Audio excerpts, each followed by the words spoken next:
Morning all, જય શ્રી કૃષ્ણ, રાધે રાધે, સુપ્રભાત. જય હાડકે. વાગ્યા છે 9:15. જગમગ જગમગ જગમગ ઘડિયાળ થાય જો. હવે સ્થિર થઈ ગઈ. ઘડિયાળને ખોટું લાગી ગયું કે મારી વિશે કેમ એમ બોલ્યા. કેવું જાય છે ઓફિસે.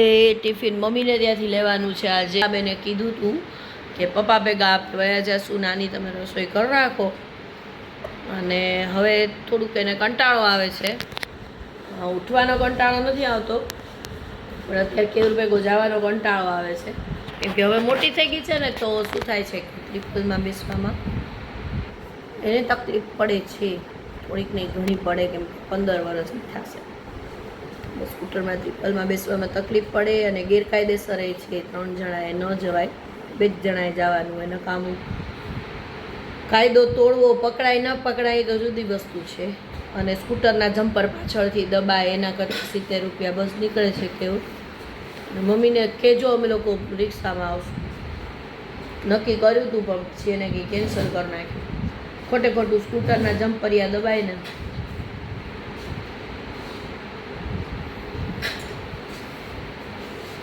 શું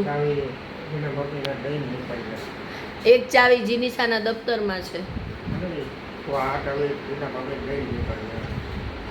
હા, એટલે એક્સ્ટ્રા આપણે રાખી જ છે. એક આપણે ભેગી રાખવાની, એક મમ્મીને ત્યાં રાખી છે. એમ દર્શાવ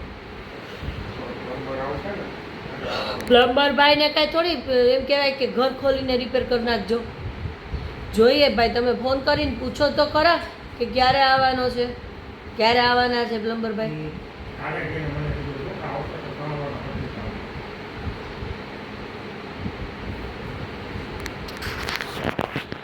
અમારે પાછી પાણીની તકલીફ પડી ગઈ છે. એ પ્લમ્બર ભાઈ જે રિપેર કરી જાય છે ને, કોણ જાણ કેવું રિપેર કરી જાય છે કે પાછું પાણી આવતું બંધ થઈ ગયું છે. એટલે ચડે છે પણ પાછો પાઇપ ટૂંકમાં તૂટી ગયો ઉપરનો. એટલે પછી પરમ દિવસે મેં કીધું એ ભાઈ, મેં આ તમને આવડતું નથી, 4-5 વાર રિપેર કરાવ્યું, 4-5 વાર આવી રીતે તમે કરો.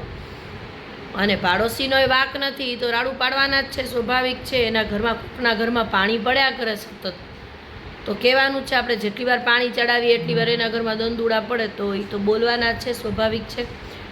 એ પેટ્રોલ પુરાવાનું જ કેવું, પેટ્રોલ પૈસા જમા કરી દઉં છે પૈસા ભલે. એટલે પછી મેં કીધું કાં તમે છે ને આવડતું નથી ને કાં તમે, મેં કીધું એમ માનો છો કે આ લોકો તો શું બોલશે, ઢીલા છે, કાંઈ બોલતા નથી. તો આને તો લૂંટો, પૈસા આપીએ છીએ એટલા, માગીએ છીએ એટલા આપ્યા કરે. અને કાં પછી મેં તમે છે ને પૈસા પાછા આપો. જો તમારામાં ઈમાનદારી હોય તો તમે પૈસા પાછા આપો, ન આવડતું હોય તો ક્લિયર કહી દો. અને કાં પછી જો તમને આવડતું હોય અને માણસાઈ હોય તો તમે, મેં કીધું પરમ દિવસ સવાર સુધીમાં, એટલે કે આજે સવાર સુધીમાં રિપેર કરી જાઓ. પરમદી રાતના કીધું હતું, તો ગઈકાલે ફોન કર્યો, કેવરે જવાબ ન દીધું. વોઇસ રેકોર્ડિંગ સાંભળ્યું હતું એણે, કેવરના ફોનમાંથી કર્યું હતું. પછી કેવરે ફોન કર્યો કે શું થયું રાજવીરભાઈ એમ કરીને, પ્લમ્બરભાઈને. મારા વાઈફે એમ કે તમને વોઇસ રેકોર્ડિંગ કર્યું હતું, આવી રીતે પાછું બગડી ગયું છે. તો કે હું 1050 રૂપિયા થયા હતા એ પાછા જમા કરું. એટલે હવે એને પૈસા જમા કરશે એટલે બીજા પ્લમ્બરભાઈને બોલાવવાના છે. પાણી વગર ફરીનું ઈ ન કચરા પોતા થાય, પાણી વગર તમારે કચરા પોતા ન થાય, ફળિયા વંડી બાલ્કની કંઈ સાફ ધોવાય નહીં, લેટ્રિન બાથરૂમ ધોવાય નહીં, ગેસ સાફ ન થાય. પીવાનું પાણી તો લાઈન આવી ગઈ છે નીચે, તો શું થાય છે કે પીવાનું પાણી એની અંદરથી આખું, કેમ કે 15 મિનિટ રોજ પીવાનું પાણી આવે પણ ઉપર ચડે નહીં. એટલે શું થાય, અને તમારે ચડે નહીં એટલે અહીંથી નીચેથી તમારે છલકાય પાણી.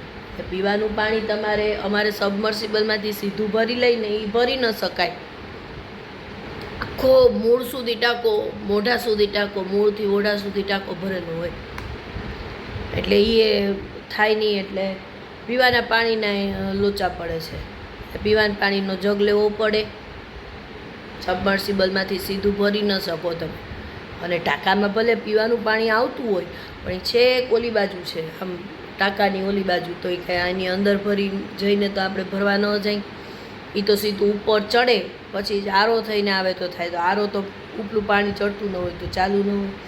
એટલે પીવાનું પાણીના લોચા, વાપરવાના પાણીના લોચા, એવું છે. ત્યાં ગેસનું કનેક્શનનું કીધું હતું, ગેસ આવી ગયો, ગેસ આવી ગયો. એ જેનું કનેક્શન મારા પપ્પાના માસી ગુજરી ગયા હતા તો એનું જમા કરાવવું પડે એવું કીધું ઇન્ડિયનવાળાએ, કે એ તમારે એના કોઈના નામે ન ફરે કનેક્શન. એટલે કે એના દીકરા કે એવું હોય કોઈ બ્લડ રિલેશન તો ફરે. આ તો મારા પપ્પાના માસી થયા એટલે ન ફરે.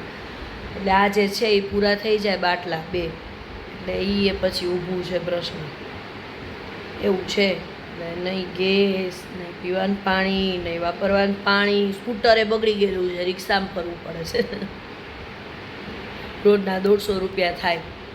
મમ્મીને ત્યાં 70 રૂપિયામાં જવાનું, વળી અહીંયાથી પપ્પા તો ઠીક છે મૂકવા તેડવા જાય, બાકી તો રોજના 300 રૂપિયા થાય. મૂકીને પાછી આવું જીનિસાને સ્કૂલે, કેમ કે એને એકલી તો રેપિડોમાં મોકલાય નહીં. કોઈ પણ રિક્ષા હોય એની અંદર આપણે મોકલાય નહીં, એમ જુવાન છોકરી છે એમ. પપ્પાને ત્યાં પહોંચી જાય એમ મા દીકરી. પછી સવારે પપ્પા મૂકી આવે, સાંજે લઈ આવે. હું પપ્પાને ત્યાં, હું મમ્મીને ત્યાં. પછી સાંજે આવી જાય એટલે મા દીકરી આવતા રહે. જીનીસાબેન કરે છે રેપિડો બુક મારા ને જીનુના જવા માટે. તૈયાર થઈ ગઈ છે. મમ્મીને ત્યાં જમવાનું મેં કીધું એ પ્રમાણે બનાવ્યું છે. તો 12 મમ્મીને ત્યાં પહોંચતા 15-20 મિનિટ થાય અને 4:45 પહોંચવાનું હોય. એટલે રેપિડો બુક કરે છે. પછી અત્યારે એના પપ્પા ગયા પછી એને ભણી લીધું. આજે એને પેપર છે ગણિતનું અને 10thનું થોડુંક ભણવાનું હતું, ભણી લીધું. પછી તૈયાર થઈ છે ને જો કરી લીધું છે આમાં પેપરની. આ સુધી પાછું સોરી બોલો 7 વાગે છૂટે છોકરો મારો, આ તો 6 વાગે એટલે 7 બોલાઈ ગયા, એવું છે. ભણવાનું તો 6 વાગ્યા સુધી રહેશે. ઠામ ઘસાઈ ગયા છે, ગરમ પાણી ઠંડુ કરીને ઘસવાના, બાકી તો ઉપર ચડતું નથી પાણી. હેલો ઓલ, વાગે છે જીનીસાબેન કરે છે લેસન. અહીં તારે છે તારક મહેતા. એના પપ્પા આજે મોડા આવ્યા. આજે એ લોકોને જીનીસા એમાં કોપીરાઇટ આવશે, પોઝ કરી દે બેટા. એના પપ્પાને આજે કાલે સમર કેમ્પ છે એટલે મોડું આવવાનું હતું, એટલા માટે બસ હવે એ જમવા બેસે જ. જીનીસા તો ભણે છે એટલે જીનીસાને હું પછી જમશું.